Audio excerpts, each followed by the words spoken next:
साथियों नमस्कार। UDISE database entry 2020-21 के इस 5वें वीडियो में आप सभी का हार्दिक स्वागत है।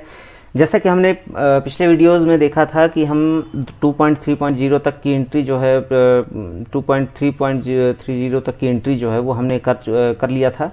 अब इसके आगे हम बढ़ेंगे 2.3.1 से लेकर 2.3.4 और उससे आगे की प्रविष्टि जो है हम यहाँ पर देखेंगे। तो सबसे पहले हम देखते हैं कंप्यूटर एवं डिजिटल उपकरणों की जानकारी जो है अपने विद्यालय की प्रविष्ट करेंगे। इसमें आप देखते हैं कि लैपटॉप, टैबलेट, डेस्कटॉप, एकीकृत इस प्रकार के बहुत सारे उपकरणों की जानकारी यहाँ पर आपको पूछी गई है कि आपके विद्यालय में है या नहीं। यदि हैं तो आप वहाँ पर हाँ कीजिए और नहीं है तो नहीं करेंगे। यदि हाँ का उपयोग आप करते हैं, हाँ का विकल्प आप चयन करते हैं, तो यहाँ आपको यूनिटों की कुल संख्या डालनी होगी कि कितनी संख्या में वो आपके यहाँ उपलब्ध हैं और उनमें से कितनी संख्या जो है वो कार्यरत हैं।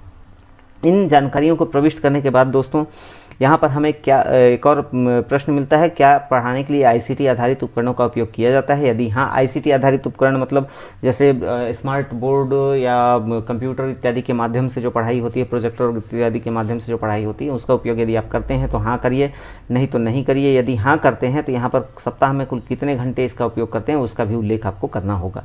इतनी प्रविष्टि के बाद हम इसे जमा करें और आगे बढ़ें के विकल्प पर क्लिक करेंगे। इसके बाद आपको यहाँ पर देखने को मिलेगा, अगली जानकारी आपको यहाँ देखने को मिलेगी 3.2 जो है वो शिक्षकों के संदर्भ में है। शिक्षकों की संख्या, मौजूदा शिक्षकों की संख्या वर्तमान समय में, ध्यान रखिए 30 सितंबर 2020 की स्थिति में आपके यहाँ शिक्षकों की संख्या कितनी है उसकी संख्या आपको यहाँ दर्ज करनी होगी और इनमें से इन शिक्षकों में से कितने शिक्षकों के पास आधार उपलब्ध है उनकी संख्या भी आपको यहाँ पर दर्ज करनी होगी। इतनी प्रविष्टि करने के बाद आप यहाँ जमा करें और आगे बढ़ें के विकल्प पर जाएंगे।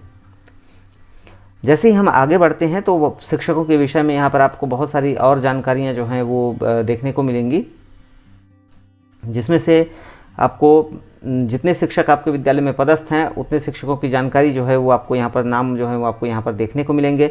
और अभी आपको स्थिति में देखिए यहाँ पर नॉट कंप्लीटेड दिखा रहा है, नॉट कंप्लीटेड दिखा रहा है। ये जब कंप्लीटेड दिखाने लगेगा तो इसका मतलब ये है कि आपने प्रविष्टि पूर्ण कर ली है। तो इसके लिए साथियों दो विकल्प यहाँ पर दिए गए हैं, डिलीट और एडिट।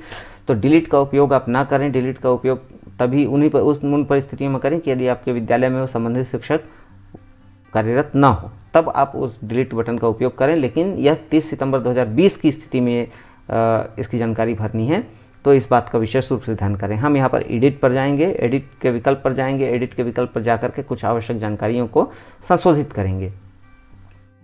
कौन कौन सी आवश्यक जानकारियाँ? टीचर कोड इत्यादि में यदि कोई समस्या है, किसी प्रकार की दिक्कतें हैं, तो आप उनको उसमें सुधार कर सकते हैं। आगे यहाँ पर आपको विशेष रूप से जन्म तिथि, दिनांक इत्यादि मूलभूत जो जानकारियाँ हैं संबंधित शिक्षक की वो आएगी, वो आपको यहाँ पर देखने को मिलेंगी।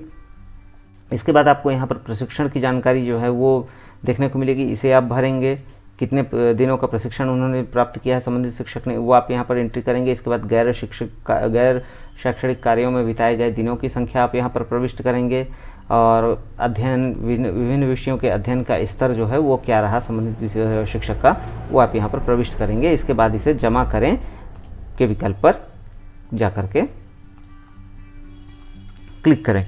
जैसे ही हम इस प्रविष्टि को पूर्ण रूप से कंप्लीट कर लेते हैं तो आपको यहाँ पर देखिए नॉट कंप्लीटेड दिखा रहा था, जिसका कंप्लीट नहीं उसका नॉट कंप्लीटेड दिखा रहा था, जबकि कंप्लीट हो जाने की स्थिति में यहाँ पर कंप्लीटेड दिखाना प्रारंभ कर देगा। अब इसके बाद हम सभी शिक्षकों की जानकारी पूर्ण करने के बाद हम इसे पूर्ण करने के रूप में जाएंगे और आगे बढ़ेंगे।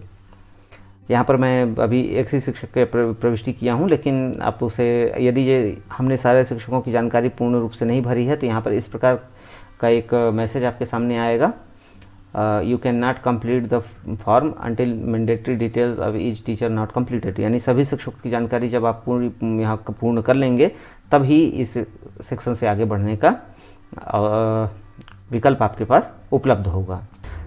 शिक्षकों की सारी जानकारियां भर के जब हम उसे सेव एंड नेक्स्ट करते हैं या आगे बढ़े के विकल्प पर जाते हैं तो आपको अगला सेक्शन जो मिलता है वो है नए दाखिले, नामांकन एवं पुनरावर्तक। यानी 2020-21 के दौरान जो 30 सितंबर 2020 की स्थिति में जो हमारे यहाँ नए नामांकन हुए हैं, नए प्रविष्टि हुए हैं, उन सब की जानकारी जो है हमें यहाँ पर प्रविष्ट करनी होगी। इसके लिए आपको पूरी जानकारी जो है वो तैयार रखना होगा। सत्र 2020-21 में 30 सितंबर की स्थिति में आपने कितने विद्यार्थियों को अपने विद्यालय में नामांकित किया है। तो हम यहाँ पर चूँकि हमारे प्राइमरी स्कूल में LKG UKG की व्यवस्था नहीं है, तो हम यहाँ पर सीधे कक्षा छठवीं में कक्षा 5वीं तक ही हमारे विद्यालय में कक्षाएं संचालित होती हैं। तो कक्षा पहली में हम प्रविष्टि करेंगे। यहाँ पर 7 बालक 5 बालिका हमारे यहाँ थे, सभी की आयु जो है वो 6 वर्ष थी। तो ये इस प्रकार की प्रविष्टि करने के बाद जो आयु वर्ग के हिसाब से आप प्रविष्टि करेंगे, उनके बाद आप इसे जमा करें और आगे बढ़ेंगे विकल्प पर जाएंगे। कक्षा प्रथम में कुल बच्चों की संख्या हमारे यहाँ 7 और 5 है, 7 बालक 5।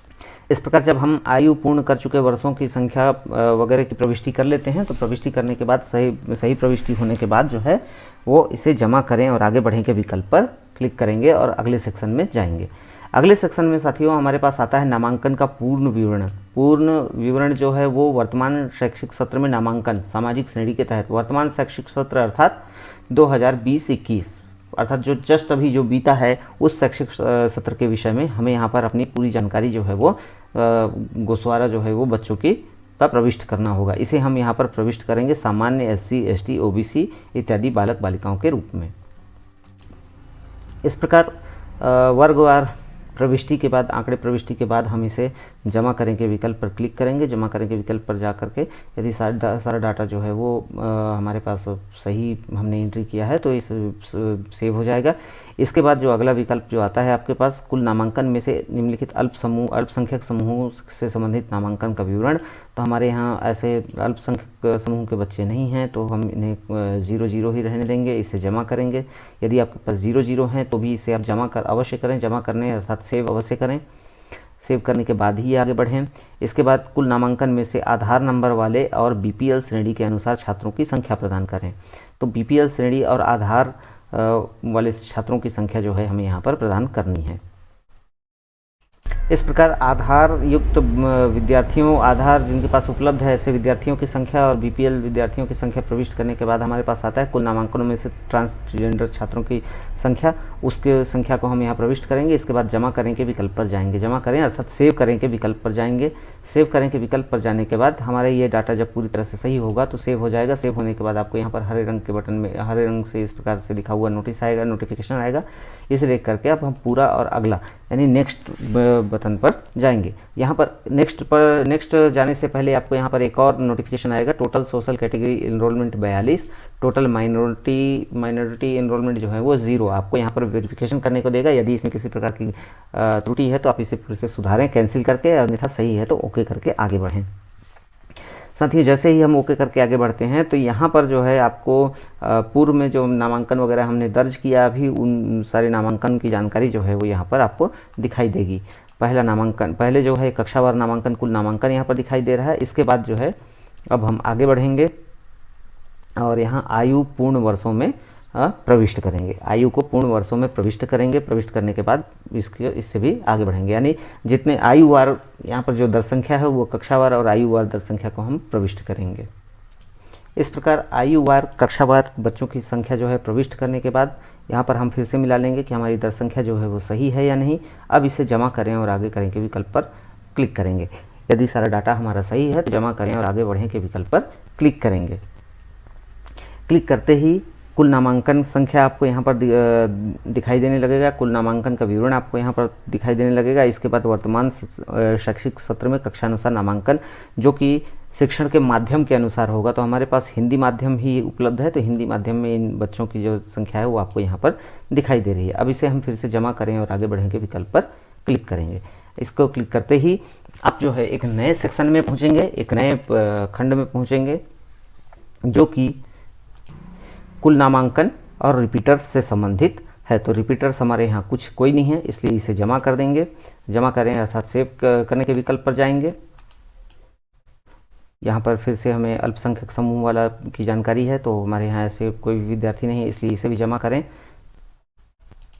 इतनी जानकारी सेव होने के बाद पूर्ण के रूप में चिन्हित करें। जैसे ही पूर्ण के रूप में चिन्हित करें के विकल्प पर जाते हैं हम एक नए सेक्शन में पहुँचते हैं। इसके लिए हम आपको अगले वीडियो में जानकारी प्रदान करेंगे। धन्यवाद।